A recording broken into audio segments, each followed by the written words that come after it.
रामटेक तालुक्यातील पवनी वनक्षेत्रातील मोगर कसा जंगल पुन्हा एकदा चर्चेत आले आहे। कारणही त्याचे खास आहे।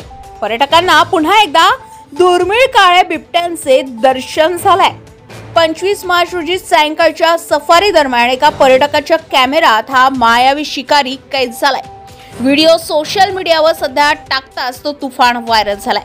मोगर कसा जंगलात 2 महिन्यापूर्वी देखील या काळ्या बिबट्याचं दर्शन झालं होतं। त्यानंतर तो पुन्हा दिसला का याची उत्सुकता अनेकांना होती। अखेर हा क्षण 25 मार्च रोजी आलाय। काळा बिबट्या हा अत्यंत दुर्मिळ प्राणी असून त्याच्या गूढ मोहक रूपामुळे त्याला जंगलाचा भूत असंही संबोधलं जातं।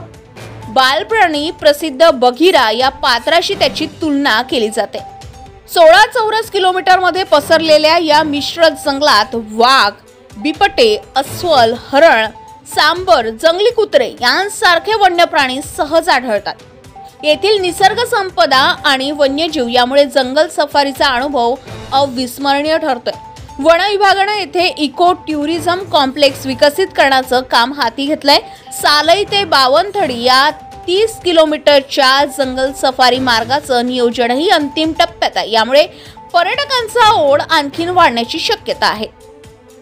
काळ्या बिबट्याचं वैशिष्ट्य म्हणजे त्याचा मेलेनिटिक्स रंग हा सामान्य बिबट्याचाच प्रकार असून मेलेनिझम नावाच्या जैविक प्रक्रियेमुळे याच्या शरीराचा रंग गडद काळा होतो। विशेष म्हणजे याच्या अंगावरही ठिपके असतात, पण गडद रंगामुळे ते स्पष्ट दिसत नाही। संपूर्ण जगात अशा बिबट्यांची संख्या अत्यंत कमी आहे।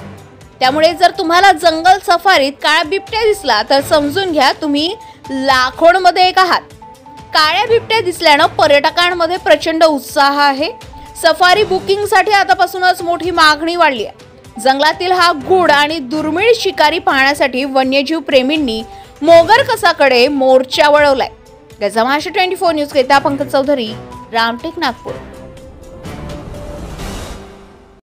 ताज्या घडामोडी आणि बातम्या जाणून घेण्यासाठी गरजा महाराष्ट्र 24 न्यूज या आपल्या YouTube चॅनलला सबस्क्राईब करा आणि बेल आयकॉन दाबायला विसरू नका, जेणेकरून आपला व्हिडिओ आल्याची ताजी खबर तुम्हाला ताबडतोब मिळेल।